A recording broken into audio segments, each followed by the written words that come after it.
Méthode d'installation du raccord électrique antidéflagrant StarTech XP série STX. Les raccords StarTech sont conçus pour les câbles TEC sous gaine, les câbles sous gaine métalliques ondulés et les câbles ACWU.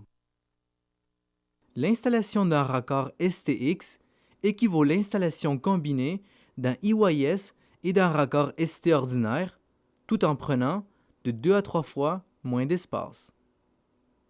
Il existe deux méthodes d'installation pour le StarTech XP. Le SC4 kit liquide pour toute installation câble TEC, principalement les multiconducteurs, et les SC65 pâte composée pour les installations câble TEC avec 4 conducteurs ou moins.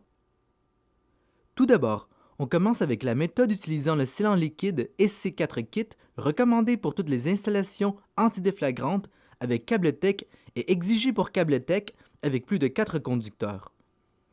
Pour choisir le bon raccord StarTech, il faut connaître le diamètre sur gaine extérieure du câble que vous utilisez. Avec ce diamètre, vous pourrez confirmer votre sélection en utilisant la feuille d'instruction fournie avec le raccord. Vous pouvez aussi choisir le bon raccord StarTech en lisant la gamme de diamètres recommandée sur le précétoupe du raccord. Thomas & Betts a également un ruban de référence StarTech fourni chez votre distributeur pour vous faciliter la sélection si vous ignorez le diamètre du câble. Commençons donc par la préparation du câble. Tout d'abord, on coupe une portion suffisante de la gaine extérieure et métallique pour permettre au conducteur de se rendre aux bornes à l'intérieur du boîtier. On coupe la gaine extérieure et on expose environ 1 pouce de la gaine métallique. On coupe la gaine métallique à 45 degrés à l'aide d'une scie. On enlève les deux gaines afin d'avoir accès à la gaine intérieure.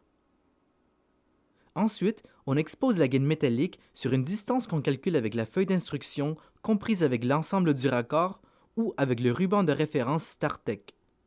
Ce câble étant de type 467, il est compris dans la longueur de dénudage allant de 462 à 469. On taille ensuite la gaine extérieure et on enlève le morceau. On s'assure de toujours garder le câble propre. Le câble est désormais prêt à être installé dans le raccord. L'étiquette rouge sur le raccord indique clairement que les seuls scellants pouvant être appliqués au raccord sont le liquide SC4 kit ou le composé obturateur SC65. Tout autre scellant ou méthode rend les certifications CSA et UL nulles. On passe le câble à travers le raccord. On s'appuie sur le pressé-toupe pour serrer le raccord. On vérifie que le pressé-toupe et sa garniture d'étanchéité ont bien compressé le câble. Nous dévissons maintenant la bague rouge pour pouvoir retirer le manchon du raccord. On enlève ensuite la chambre d'obturation. Il faut ensuite couper la gaine intérieure pour exposer les conducteurs tout en laissant 1/4 de pouce de la gaine dépassée de l'extrémité du raccord. On découpe la gaine et on l'enlève. On démêle les conducteurs et on les sépare pour enlever tout bourrage. On place maintenant le raccord dans un sens vertical et l'on assujettit solidement pour pouvoir couler le liquide scellant. Il faut ensuite faire un barrage pour que le liquide ne coule pas à travers tout le câble. On utilisera pour ça de la fibre céramique. Tous les raccords StarTech XP comprennent des gants de protection, des bâtonnets de bois ainsi qu'une feuille d'instruction. Le SC4 kit dont nous nous servirons pour ce type de scellage comprend quant à lui de la fibre céramique ainsi qu'une poche contenant le liquide scellant. On rembourre donc le raccord avec de la fibre. On peut aussi utiliser le bâtonnet de bois pour bien pousser la fibre au fond. On prépare ensuite les conducteurs pour remettre en place la chambre d'obturation. Pour ce faire, on place celle-ci à côté des conducteurs pour déterminer où se trouvera son extrémité lors de sa position finale. Avec cette mesure, on plie le conducteur de mise à la terre à 90 degrés et on lui fait faire un quart de tour sur lui-même pour dégager les brins en dessous du pli, tout en prenant soin de ne pas les défaire au-dessus. Cette opération nous assure que tous les brins et les conducteurs seront complètement entourés par le liquide pour obtenir ainsi une étanchéité parfaite. On remet après le fil à sa place et on le redresse. On remet à sa place la chambre d'obturation qui servira de récipient pour le liquide scellant. Toujours garder l'intérieur et l'extérieur du raccord propre car l'efficacité du scellage en dépend. On prend maintenant la pochette du liquide scellant. Celle-ci contient 3 compartiments, deux contenant les deux composantes du liquide et une troisième où l'on déversera le mélange final. On serre donc le sac pour briser la barrière entre les deux composants. On ouvre bien le sac pour mélanger efficacement le liquide. On peut le faire avec un objet souple comme le manche d'un tournevis jusqu'à ce que la couleur du liquide soit complètement uniforme. Une chaleur se dégagera du sac, signe que la réaction chimique exothermique escomptée a bien lieu. On franchit ensuite la barrière du troisième compartiment pour accéder au bec du sac.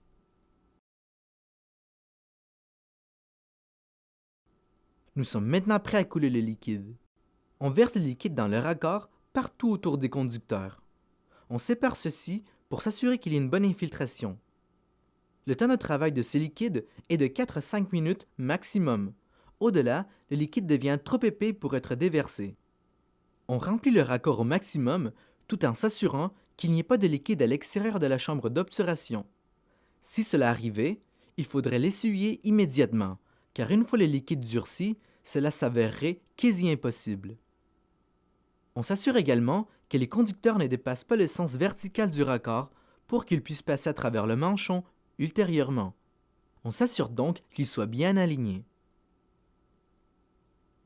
Il faut attendre 1 heure pour que les liquides durcissent convenablement. On prépare le manchon du raccord en le vissant solidement au boîtier. On fait ensuite passer le câble à travers le manchon et le boîtier. Finalement, on serre le raccord en s'appuyant sur la bague rouge. Et nous obtenons ainsi une installation réussie.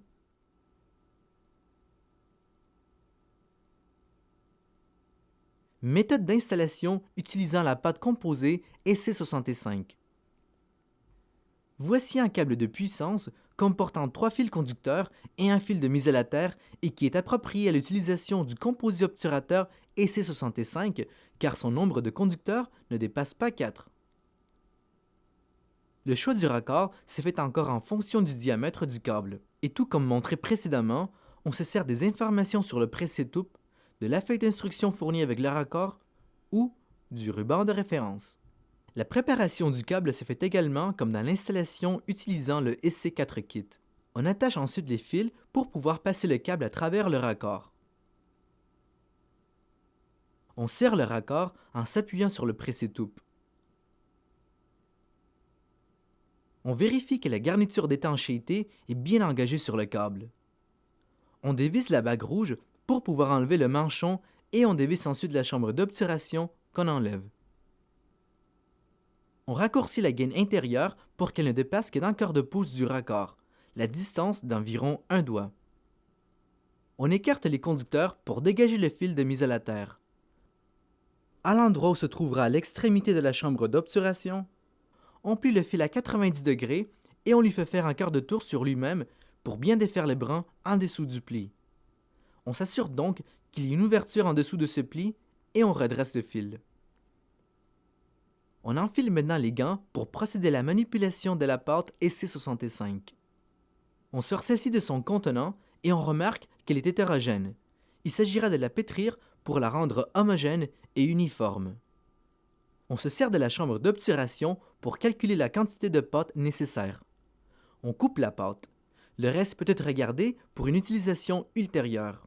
On la sort de son emballage en plastique et on commence à la pétrir. On la pétrit ainsi jusqu'à ce qu'elle devienne complètement uniforme et donc homogène. Si ce n'est pas le cas, on continue l'opération. On sépare bien les conducteurs pour appliquer la pâte entre ceux-ci. On les redresse et on continue l'application.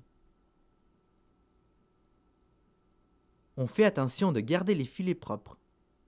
On continue ainsi pour donner à la pâte la forme de la chambre d'obturation qu'on remettra par-dessus ensuite. On remet donc celle-ci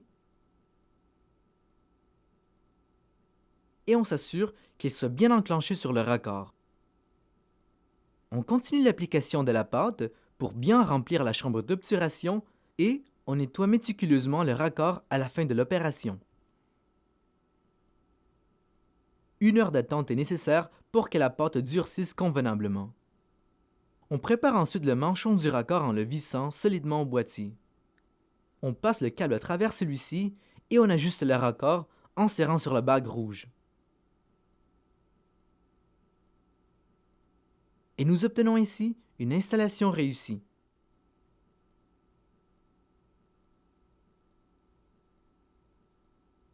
Résumé des étapes de l'installation.